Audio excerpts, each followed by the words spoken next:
Certezas que nos levam à vitória em tempos de lutas. Certezas que nos levam à vitória em tempos de luta. Vamos ler o texto. Assim diz o Senhor: logo que se cumprirem para a Babilônia 70 anos, atentarei para vós outros e cumprirei para convosco a minha boa palavra, tornando a trazer-vos para este lugar. Eu é que sei os pensamentos que tenho a vosso respeito, diz o Senhor, pensamentos de paz e não de mal, para vos dar o fim que desejais. Então me invocareis, e passareis a orar a mim, e eu vos ouvirei. Buscar-me-eis e me achareis, quando me buscardes de todo o vosso coração. Serei achado de vós, diz o Senhor, e farei mudar a vossa sorte, e congregar-vos-ei todas as nações, e de todos os lugares para onde vos lancei, diz o Senhor, e tornarei a trazer-vos ao lugar de onde vos mandei para o exílio. Amém? Feche seus olhos mais uma vez, vamos mais uma vez orar ao Senhor. Pai, muito obrigado por esta noite, obrigado por tudo o que já aconteceu aqui, obrigado pelos louvores que foram entoados ao teu nome, pelas orações que certamente o Senhor ouviu e atende.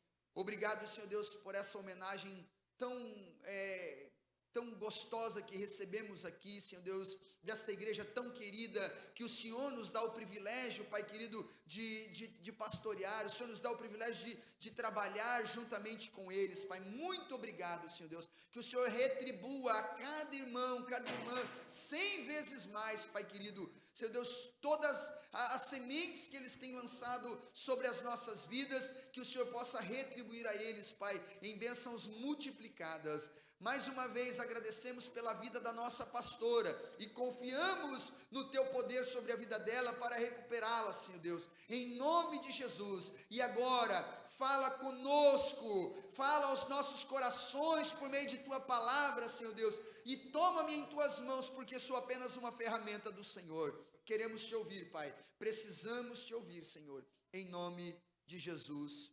Amém e amém. Amém? Amém, graças a Deus.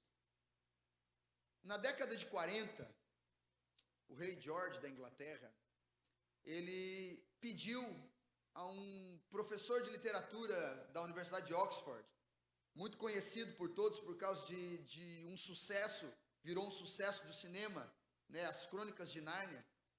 E o rei George pediu para que C.S. Lewis mandasse cartas para os soldados que estavam na guerra, cartas que pudessem animá-los, cartas que pudessem trazer para eles um pouco de paz diante da batalha.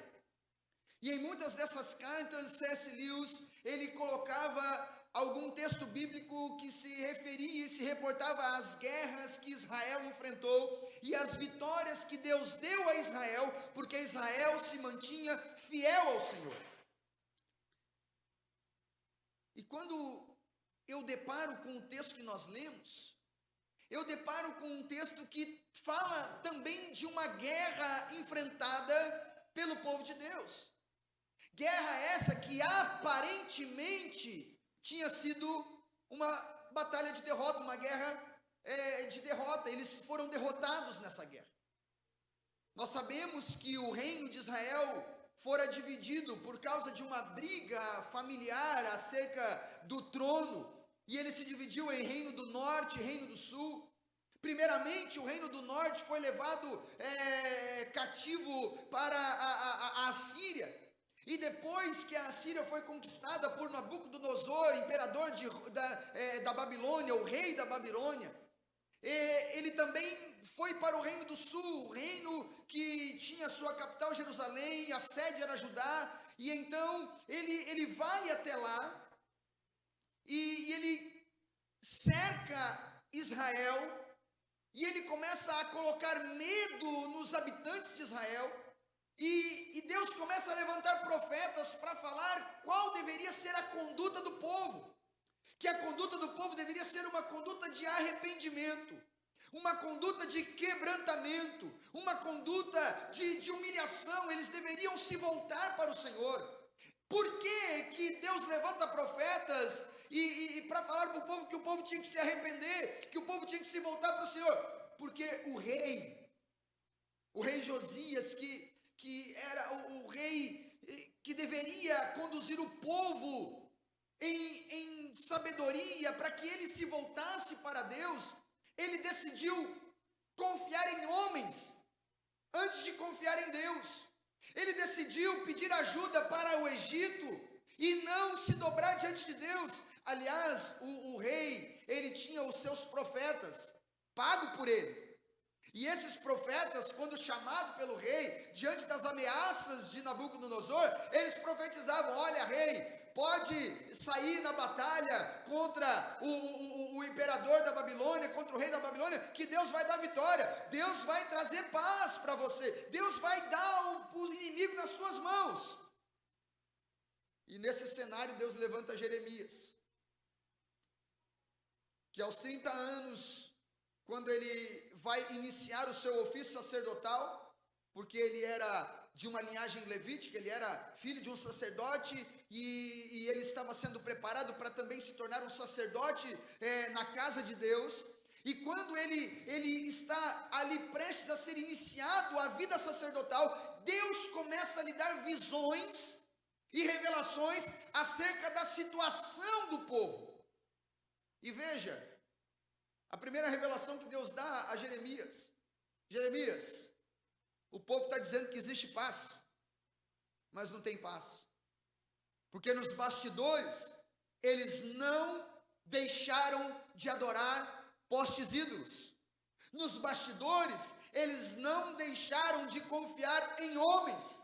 Nos bastidores, eles abandonaram a aliança que eu tinha com eles, e eles vêm aqui e oferecem sacrifício para mim, eles vêm e oferecem as ovelhas no sábado para mim, mas o que eu quero é um coração quebrantado. O sacrifício que me agrada é um coração obediente, é um coração voltado a mim. Eu não me agrado com os muitos holocaustos, mas eu me agrado de corações que se voltam para mim, que são fiéis à minha aliança. O rei não gosta das profecias de Jeremias. Jeremias vai até o rei falando: rei, tem que se arrepender, rei, tem que se voltar para o Senhor, nós temos que nos humilhar, porque se nós nos humilharmos, talvez Deus nos ouça, e Ele nos livre das mãos de Nabucodonosor. O rei não quis saber, mandou prender Jeremias. Depois de um tempo preso, ele manda chamar Jeremias de novo, para ver se Jeremias tinha se arrependido da profecia. E quando Jeremias chega diante do rei, o rei pergunta para ele: e aí, Jeremias, gostou de ficar lá na cisterna? E o original hebraico para a cisterna onde Jeremias foi lançado, irmãos, é a mesma coisa que fossa. Não era um poço de água apenas, era um lugar onde eram depositados os excrementos de animais e de seres humanos também. E então, depois disso, o rei, pensando que Jeremias ia voltar atrás da profecia, e aí Jeremias fala assim: ó, rei, desculpa, mas quando Deus fala, está falado, Deus não volta atrás daquilo que Ele fala. Se nós não nos arrependermos, se o povo não se arrepender, se o povo não chorar os seus pecados, se o povo não se humilhar, se o povo não derrubar os postes ídolos, se o povo não se voltar à aliança do Senhor, Deus vai entregar esse império nas mãos do Nabucodonosor, e vamos ser levados cativo, ele vai destruir o templo, e nós vamos ser envergonhados. Ah, é? Então é o seguinte: vai embora, e não apareça mais aqui. E ele foi embora, ele não podia mais entrar na cidade. Quando ele recebia as profecias, Baruque escrevia as profecias que ele recebia, Baruque levava até o povo para ler para o povo. E o que aconteceu? O rei não quis ouvir a palavra de Deus. E de fato, Nabucodonosor cercou Israel, levou o povo cativo, destruiu o templo, profanou o templo, levou todos os utensílios do templo para a Babilônia, e levou junto filhos de nobres, os príncipes, os filhos dos sacerdotes, o povo da alta elite, e deixou o povo de Israel à bancarrota, deixou todo mundo passando necessidade, e eles ficaram envergonhados diante da afronta do rei da Babilônia. Eles ficaram envergonhados porque os muros foram derrubados, e os muros simbolizavam para o povo antigo a segurança e a economia do povo, da nação. Por quê? Segurança, porque os muros das cidades antigamente, eles eram construídos aproximadamente 3,5 metros de largura, o muro, com pedras esculpidas, para dar proteção ao povo. E também era nos muros, nas portas da cidade, onde os negócios aconteciam, onde o mercado acontecia, na beirada dos muros. E aí, imagina você, os muros foram derrubados, e o orgulho da nação, que era a casa de Deus, que era trazer dentro do seu coração a certeza de que o Deus vivo e verdadeiro estava com eles. Por quê? Porque eles tinham o templo a Deus, a arca da aliança estava ali. Então eles foram totalmente envergonhados. Não tinha mais economia, não tinha mais segurança. Para o coração deles também não tinha mais presença de Deus, porque não tinha mais templo. E o povo é levado para o cativeiro. E depois, quando o povo chega lá no cativeiro, Deus, que é gracioso e misericordioso, manda uma mensagem para o povo que já está na Babilônia, o povo que está em sofrimento, o povo que está vivendo numa terra estrangeira, o povo que pendurou as suas harpas no salgueiro, se assentou na beirada do rio e começou a chorar, porque eles não tinham um lugar para adorar. Esse povo que estava lá, sendo forçado a se dobrar diante de falsos deuses, tendo que se dobrar diante do imperador, com ameaças de ser jogado na fornalha de fogo ardente, como foi, Sadraque, Mesaque e Abednego, de ser lançado na cova dos leões, como foi Daniel. Então essa era a realidade do povo. O povo estava em angústia, o povo estava passando por lutas, o povo estava totalmente desacreditado. Deus esqueceu de nós. E parece-me que todas as vezes que nós enfrentamos alguma luta, a tendência, a primeira coisa que vem na nossa mente é: será que eu fiz alguma coisa de errado para com Deus? No caso do povo de Israel, realmente eles tinham feito. Eles tinham abandonado a aliança. Mas com todos nós, porque veja bem, não foi levado cativo para a Babilônia apenas o povo que estava em pecado. Foi levado gente boa, gente que não se dobrava a outros deuses, como Daniel, por exemplo, como Ananias, Misael e Azarias, Sadraque, Mesaque e Abednego, jovens que eram fiéis ao Senhor, que observavam a lei do Senhor. Então, quando nós somos submetidos a algum problema, alguma tribulação, alguma luta, a gente começa a pensar: será que eu fiz alguma coisa errada? Aliás, existem pastores que gostam de pregar isso. Eu não vou generalizar, hoje é dia do pastor, tem que tratar bem os pastores, mas tem alguns que se dizem pastores que ensinam erroneamente aquilo que a palavra de Deus não ensina. Você está passando por luta? Ou é demônio ou é pecado. Às vezes não é, irmão. Às vezes são desventuras da vida mesmo. Jesus nos ensinou isso. Jesus falou que no mundo nós teríamos aflições.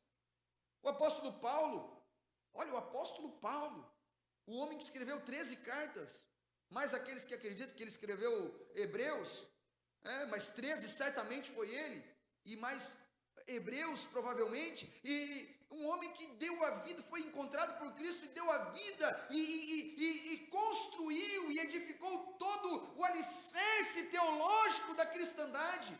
Foi um instrumento de Deus para lançar as bases do fundamento do cristianismo para nós, elucidando o ensinamento de Jesus. Foi preso, foi torturado. Em Éfeso quase mataram o cara. Foi lançado na prisão. Teve a primeira prisão, ele pagou com o dinheiro dele. E aí depois lançaram ele no cárcere interior. Uma prisão que dentro do Império Romano era uma prisão subterrânea, no esgoto. Um lugar gélido, um lugar fétido. E lá, naquele lugar, ele ainda escreve cartas animando a igreja. E ele declara o seu sofrimento como uma oferta a Deus. Está passando por luta. E Jeremias, ele manda essa carta para o pessoal que está lá em Babilônia, está cativo na Babilônia, com um coração cheio de desejo de estar com eles também, sentindo a dor do seu povo. E ele recebe palavras de Deus para animar esse povo que está lá, desacreditado da vida. Então, nós aprendemos, a partir dessa carta que Jeremias envia aos cativos da Babilônia, que existem convicções que nós devemos ter no nosso coração, que vão nos garantir vitória nos tempos de luta. Qual é a primeira convicção que eu aprendo com a carta que Jeremias mandou ao povo que estava cativo na Babilônia? Que toda luta, ela é temporal, ela é passageira. Nenhuma luta é eterna. Nenhuma luta é permanente. As lutas são passageiras, Glauber. As lutas passam, irmãos. As lutas, elas não vêm para ficar, elas vêm, mas elas vão embora também. E muitas vezes com a velocidade que veio, vai com a mesma velocidade embora. Olha o que diz o texto, versículo de número 10. Assim diz o Senhor: logo que se cumprirem para a Babilônia os 70 anos, a luta era temporal. A luta tinha um tempo determinado. E Deus falou para o povo: essa luta que vocês estão passando vai acabar. Nós estamos passando por uma luta hoje. Nós estamos passando por esse tempo de pandemia hoje, tempo de afastamento. Eu tenho conversado com alguns avós, e alguns avós emocionados falam para mim, Fabrício: ah, que saudade de abraçar meu netinho. E eu sei que são avós assim, bem corujas, sabe? Né? Uns avô babão assim, pastor Francisco. Né? E eles falam assim: ah, pastor, eu quero que passe logo isso, porque eu estou com vontade de dar um cheiro no meu neto. Estou com vontade de dar um cheiro na minha neta. Vai passar. Porque nenhuma luta é para sempre. Nenhuma luta é eterna. As lutas, elas existem sim. E de dentro das lutas, nós precisamos tirar lições. De dentro das lutas, nós precisamos tirar força. Nós precisamos nos fortalecer, crescer. As lutas vão nos enrijecer. As lutas vão nos dar resiliência. As lutas vão nos dar capacidade de enfrentamento. Então nós temos que olhar para as lutas não com os olhos de vitimismo, mas devemos olhar para as lutas como uma oportunidade de fortalecimento na presença de Deus e de crescimento na presença de Deus. Então eu passo por luta, nós passamos por lutas. E a luta faz a gente chorar assim, gente. Não pensa que é porque é dia do pastor a gente vai falar que é super-homem, não. Não é não. A gente chora. A gente fica triste. Às vezes dá vontade de não levantar da cama. A gente é ser humano, a gente passa por isso também. Quem disse que não? Mas nós somos ensinados na palavra de Deus que a luta é passageira. Que a luta, ela vai acabar. E toda luta acaba para o povo de Deus com grandes vitórias. A luta que nós estamos enfrentando hoje, creio eu no meu coração, que vai terminar com grande vitória. E eu creio que essa grande vitória é um grande avivamento que Deus está trazendo para a sua igreja nesse último tempo, que é o avivamento que antecede a volta do nosso Senhor Jesus. Glória a Deus! Vamos enfrentar a luta de cabeça erguida, irmãos, e vamos vencer essa luta, porque ela vai acabar. É o que Deus estava falando para o povo. Ei, tá difícil aí, né? Não tem mais templo para adorar, né? Pendurar as harpas, né? Mas vai passar. Vai passar. Então Então, nessa luta, irmãos, nós temos que ter essa convicção no nosso coração, que são certezas e convicções que nos levam à vitória. A luta, ela passa. A luta, ela passa. Segunda certeza que eu preciso ter no meu coração, que me garante a vitória, é que existe um Deus que me ouve. Eu tenho que ter essa certeza. Primeira certeza que eu tenho que ter é, a luta, ela é passageira, ela é temporal. O apóstolo Paulo disse isso para nós, trazendo para o Novo Testamento, em 2 Coríntios 4, o último versículo 16 e 17, ele vai falar para nós o quê? Não fica prestando atenção nas coisas, nas breves e momentâneas tribulações. Por que vocês estão perdendo tempo aí, perdendo noite de sono, com a breve e momentânea tribulação que vocês estão enfrentando? Não fica prestando atenção nas coisas que vocês veem. Presta atenção naquilo que você não vê. Porque o que você vê é passageiro. Mas aquilo que nós não vemos é eterno.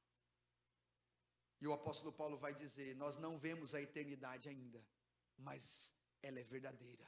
Nós não vemos o céu ainda, como ele é por dentro. Nós temos uma simples tela pintada por João, pintada por Paulo ou por alguns dos apóstolos acerca do que é o céu. João pintou uma tela sobre o céu dizendo que lá tem muros de jaspes, tem mar de cristal, tem rua de ouro, mas tudo isso é só para simbolizar que o céu é muito melhor do que isso aqui, do que a terra, de que as riquezas que os homens procuram aqui, no céu vai ser calçada para a gente pisar, porque a grandeza do céu é maior do que qualquer luta e maior do que qualquer coisa nessa terra. Então vamos olhar para o céu, vamos olhar para Jesus, autor e consumador da nossa fé, porque essa luta vai passar. Mas a segunda certeza que eu preciso ter no meu coração é de que, diante da luta que passa, eu tenho um Deus que me ouve. Eu tenho um Deus que me ouve. Vale a pena orar, irmãos. O ser humano tem duas tendências. Quando está na luta ferrenha, orar bastante ou deixar de orar. Quando recebe a bênção, orar bastante agradecendo ou deixar de orar. Eu prefiro acreditar que o crente na luta ora bastante e quando recebe a vitória continua orando bastante. Eu prefiro acreditar. Eu prefiro acreditar.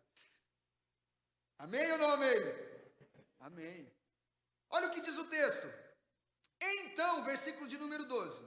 Então me invocareis. E passareis a orar a mim. E eu os ouvirei. Existe um Deus que me ouve. Existe um Deus que te ouve. Existe um Deus que nos ouve. Vale a pena orar, irmãos. Certa feita, um aluno de Spurgeon, Charles Haddon Spurgeon, foi pastor batista na Inglaterra no século XIX. Um aluno dele perguntou para ele, pastor Spurgeon, como é que a gente faz para aprender a orar? Porque foi uma pergunta dos discípulos. Mas Jesus, a responder a pergunta dos discípulos, ensinou uma oração para eles. Senhor, ensina-nos a orar. E aí Jesus ensinou a oração do Pai Nosso. Agora, quando que a gente aprende de fato a orar? E aí ele fala assim, quando nós insistirmos em orar. A gente só aprende a orar orando. Então, veja, a gente já viu vários livros que falam sobre oração, e eu gosto. Existe uma coleção do E.M. Bonds, foi um pastor metodista nos Estados Unidos, século XIX também, início do século XX, e o pastor E.M. Bonds, ele foi um homem dedicado à oração, e ele escreveu uma série de livros, né? E aí tem lá o potencial da oração, e a oração, e fala bastante de oração, né? E o poder da oração, e vários livros sobre oração. Mas a gente só tem essa convicção sobre a oração orando. Então, eu preciso orar por quê? Porque eu sei que Deus me ouve. Eu não vou orar na incerteza ou com a dúvida de que eu serei ouvido. Não, eu vou orar na certeza de que Deus me ouve. Agora, é claro que quando nós oramos, nós sempre oramos pedindo uma resposta favorável ao nosso entendimento como favorável. Eu vou orar para Deus, Deus faz isso, assim, assim, Deus, eu preciso disso e tal. E qual que é a minha esperança? Que Deus responda conforme o meu querer. Mas às vezes o meu querer não é o melhor para mim. Senhor, eu quero isso, mas será que o que eu estou pedindo é o melhor para mim?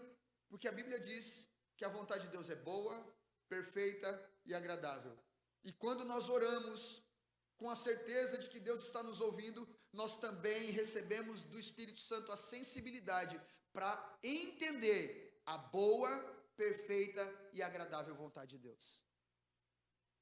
Jeremias está falando para o povo, porque o povo não queria mais orar. Você acha que um povo que foi levado para a Babilônia, exilado, vai ter vontade de orar? Você acha que um povo que está sendo afugentado, como por exemplo, trazendo mais para a modernidade, mais para a nossa época, o povo que está lá na Síria, lá sendo bombardeado, numa guerra, um povo que está em sofrimento, vai ter vontade de orar? Se é um povo que conhece o Deus que serve, ele nunca vai deixar de orar, porque Deus ouve a oração que o seu povo faz. Os ouvidos do Senhor não estão agravados para que não possa ouvir. Deus continua sendo Deus, e Ele é um Deus que ouve. Certezas que nós precisamos ter em tempos de luta, que nos levam à vitória. Primeira certeza é que a luta é passageira. Deus deu tempo para eles, 70 anos, e aí eu vou mudar a parada. Aí vocês vão voltar para cá, e aí vai reconstruir o templo, reconstruir muro, e vocês vão me adorar novamente num lugar separado para isso. Então a primeira certeza é, as lutas são passageiras.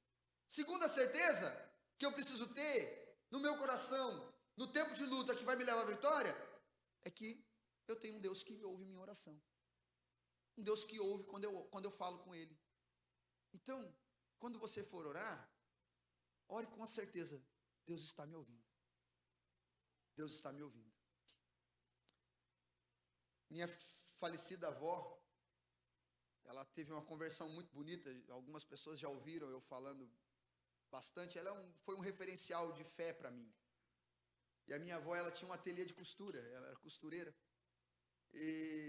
E a minha avó, todas as manhãs, ela se levantava, 6 horas da manhã, fazia o café para o meu avô, que meu avô trabalhava com construção civil, deixava o café pronto, meu avô tomava o café, ela deixava uma outra garrafa de café pronta, o meu avô levar também para a obra, e depois que ela fazia isso, ela ia para o ateliê de costura dela, mais ou menos umas 7 da manhã, e das 7 da manhã até as 8h30, quando ela abria o ateliê dela, ela passava na presença de Deus, orando, adorando e louvando a Deus, e eu por muitas vezes eu estive junto com ela, ouvindo a minha avó orando, sendo influenciado pelas orações da minha avó, ouvindo ela ler a palavra, com pouca leitura, mas ela lia a palavra, meditava na palavra de Deus, e a minha avó tinha um hábito que talvez muitos antigos cultivavam esse hábito. Ela tinha a cadeira onde ela sentava para ler a Bíblia, e ela colocava ao lado dela uma outra cadeira. E várias vezes eu fui repreendido por ela, pastor Francisco. Quando eu queria sentar naquela cadeira, ela falava assim, não, essa cadeira você não pode sentar. Por que, vó? Não tem ninguém sentado aí. Não, tem sim, tem Jesus. Porque a minha manhã com Jesus, Ele se assenta do meu lado todos os dias, para eu falar com Ele, e eu sei que Ele me ouve, e Ele fala comigo na sua palavra. Deus nos ouve, e nós temos que ter essa certeza nos nossos corações. Um gesto simples talvez, mas irmãos, é um gesto grandioso. Convida Jesus para sentar do seu lado, quando você estiver sozinho no seu quarto, fala, Jesus, senta aqui, vamos bater um papo, vamos conversar, eu preciso te ouvir, Jesus, e eu preciso que o Senhor me ouça, e você falar com Ele, na certeza de que Ele está te ouvindo. Essa convicção traz vitória. E a terceira e última certeza que eu tenho que ter no meu coração, que me leva à vitória, é que eu tenho um condutor fiel, que vai operar milagre na minha vida. Olha o que diz o texto. Eu é que sei os pensamentos que tenho a vosso respeito, diz o Senhor. Essa palavra, eu é que sei os pensamentos, ela é uma palavra imperativa. Deus está falando para o povo de Israel: ei, eu criei vocês, foi eu quem fiz vocês, então eu estou conduzindo vocês, e o que eu faço por vocês é sempre o melhor. Descansem. O nosso condutor, ele é poderoso. Aquele que nos dirige, aquele que nos comanda, aquele que nos governa, ele é poderoso. Aquele que comanda a nossa vida, que é o dono da nossa vida, que nos comprou, ele é poderoso. E ele sabe o que está fazendo. Então aquele que nos comanda sabe o que faz. E se ele sabe o que faz, eu não preciso temer. Então veja, ele está falando aqui: eu é que sei os pensamentos que tenho sobre vós, a vosso respeito, diz o Senhor, pensamentos de paz e não de mal. Aí você pergunta, pode estar perguntando assim: como assim, pastor, pensamento de paz e não de mal? O povo não foi levado cativo para a Babilônia? Foi.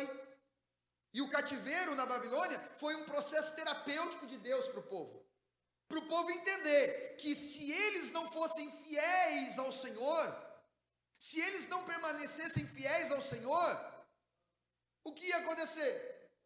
Não existe outro Deus.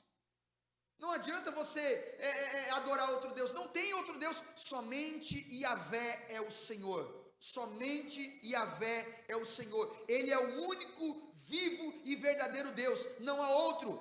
Ele sabe o que faz. Ele é criador. Ele é soberano. Ele é o Senhor das nossas vidas. E nós precisamos confiar nele. Então, irmãos, nós precisamos ter a certeza de que Deus tem o melhor para nós. Eu é que sei os pensamentos que tenho a vosso respeito, diz o Senhor. Pensamento de paz e não de mal. Então, lutas que enfrentamos são muitas vezes pedagógicas. Nos ensinam. Por exemplo, qual casal? Eu sei que existem casais exemplares, mas um dia ou outro, certamente, o nariz torceu. Um bom casal, um casal saudável, de vez em quando torce o nariz um para o outro. É necessário. Porque é o ferro afiando o ferro. São as engrenagens se ajustando. Agora, existem pessoas que não querem ajuste de engrenagem, preferem tirar a engrenagem fora e jogar cada uma para um lado. Mas, muitas vezes, quando nós passamos dificuldades na vida conjugal, são dificuldades que Deus permite para que nós possamos nos alinhar uns com os outros e com a vontade de Deus.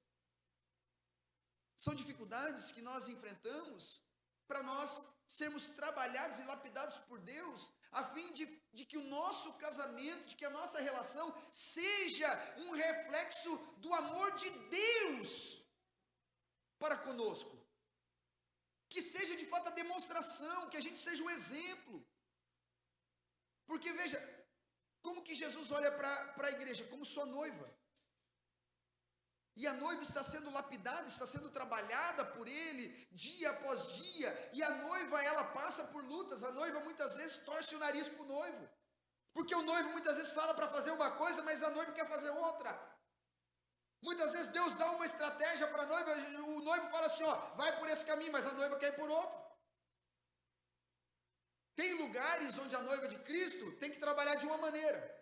Mas aí a noiva vê um outro lugar lá onde está trabalhando de uma maneira que está dando certo e acha que vai dar certo naquele lugar. E aí quer, mas será que o noivo tem para aquilo?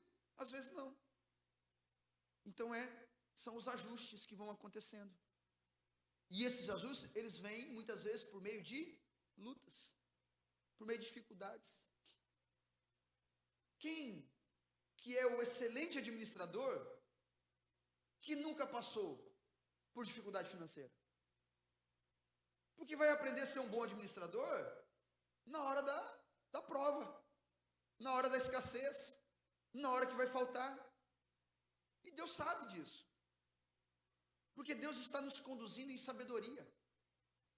Então, se eu tenho essa convicção no meu coração, de que aquele que me conduz, ele sabe o que está fazendo, eu vou deitar e vou descansar tranquilo. Vou fazer aquilo que o salmista me ensina lá no Salmo 4:8. Em paz eu me deito e logo pego no sono, porque o Senhor me faz repousar em segurança. Sabe quando que Davi escreveu esse texto?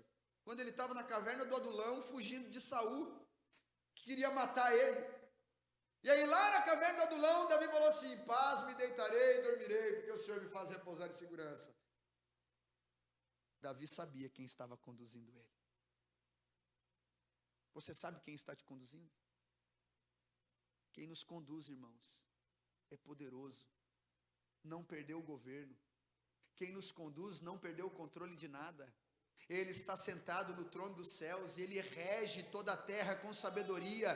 Todas as coisas que estão acontecendo dentro do propósito de Deus. O salmista no Salmo 39 diz que todos os nossos dias já estão registrados no livro dele. O apóstolo João, quando escreveu o Apocalipse, ele disse que ele viu o Senhor abrir um grande livro e viu ali naquele grande livro o nome de todos aqueles que foram regenerados e salvos desde antes da fundação do mundo.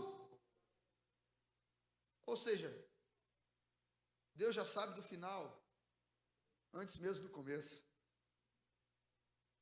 E eu vou dizer uma boa nova para você. Você quer saber o final da história? É só ler Apocalipse 22.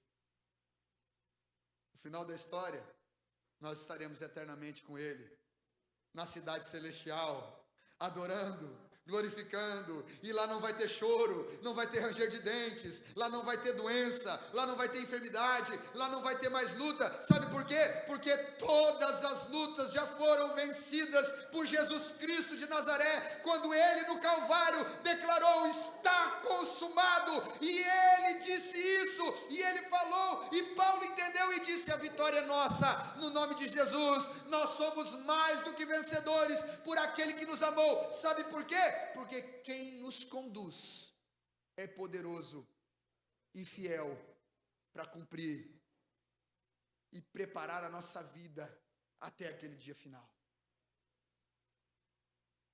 Então eu preciso ter essas certezas no meu coração, e essas certezas vão me levar à vitória. Você está passando por luta? Primeira certeza que você tem que ter no teu coração quando você estiver passando por luta: a luta é passageira. Não existem lutas eternas, irmãos. Até a luta espiritual, que a gente conhece como Armagedon, aquela grande guerra espiritual, que vai acontecer em Og e Magog, quando Jesus virá em poder e glória, e vai rebentar com o capeta, de uma vez para sempre lançar ele no lago de fogo e enxofre, ele e os demônios. Pá, acabou. A luta que a gente enfrenta aqui vai acabar. E quando acabar, exalte ao Senhor. Mas não espera para exaltar o Senhor só quando acabar a luta. Em meio à luta, vai exaltando ao Senhor. Porque quanto mais nós louvamos a Deus quando estamos enfrentando luta, irmão, o inimigo é envergonhado e o Senhor nos garante a vitória. Eu posso cantar a vitória, porque o choro pode durar uma noite, mas eu sei que a alegria vem pela manhã. A luta é passageira. Segunda certeza que eu tenho que ter no meu coração, diante das lutas, para receber vitória, é que Deus ouve minha oração. Eu posso falar com Ele, Ele está te ouvindo. Você pode falar com Ele, Ele está ouvindo. Vamos falar com o Senhor, Ele está nos ouvindo. Estou passando por luta, qual que é a melhor coisa a fazer quando está passando por luta? Ir na casa da vizinha, reclamar para a vizinha? O vizinho? Agora tem o muro das lamentações moderno, né? Twitter, Instagram, Facebook. O lugar de gente insatisfeita é rede social. O lugar de gente para reclamar uma da outra e despejar os seus dissabores com a vida, rede social. Irmão, chora na presença de Deus. Leva a tua queixa para Ele, porque Ele é quem pode resolver. Ele é quem vai te dar força para vencer. Ele está ouvindo.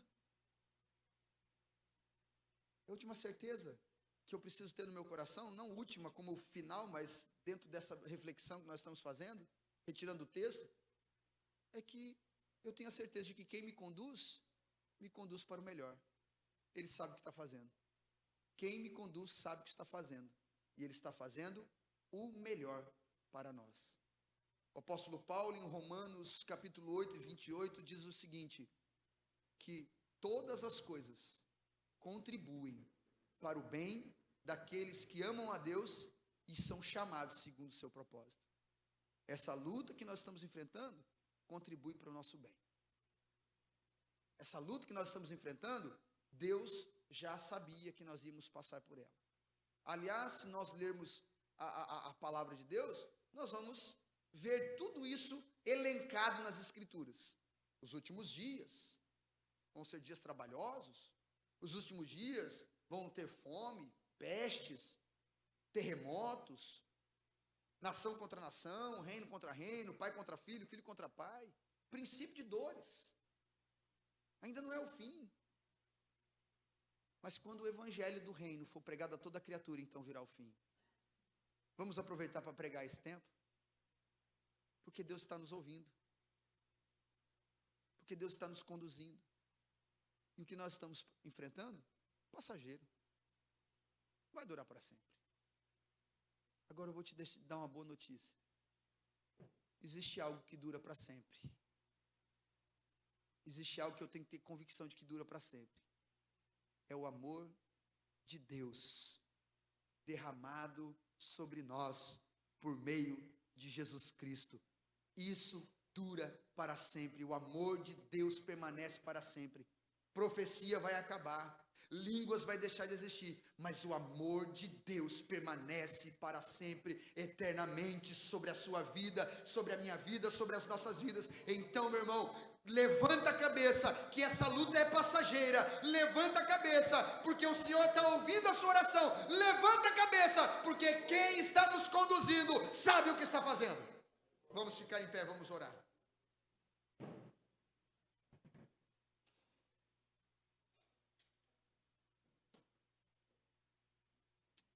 Senhor, muito obrigado por esta noite. Obrigado, Senhor Deus, porque a Tua palavra fala aos nossos corações de forma poderosa. Muito obrigado porque a Tua palavra, Senhor Deus, ela vem nos confortar nesse tempo de luta. Nos garantir que toda luta é passageira. Nos garantir, Senhor Deus, que o Senhor está ouvindo a nossa oração nesse tempo de luta. E nos garantindo que o Senhor não perdeu o controle, e o Senhor está nos conduzindo, e o Senhor nos conduz para a vitória. Então, Senhor Deus, completa essa palavra em meu coração, em nossos corações. Em nome de Jesus, Senhor, eu oro e agradeço.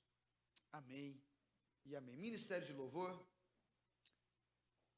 eu vou impetrar a bênção sobre a sua vida, sobre as nossas vidas. E o Ministério de Louvor vai estar tocando mais uma canção. Não vai embora antes de terminar essa canção.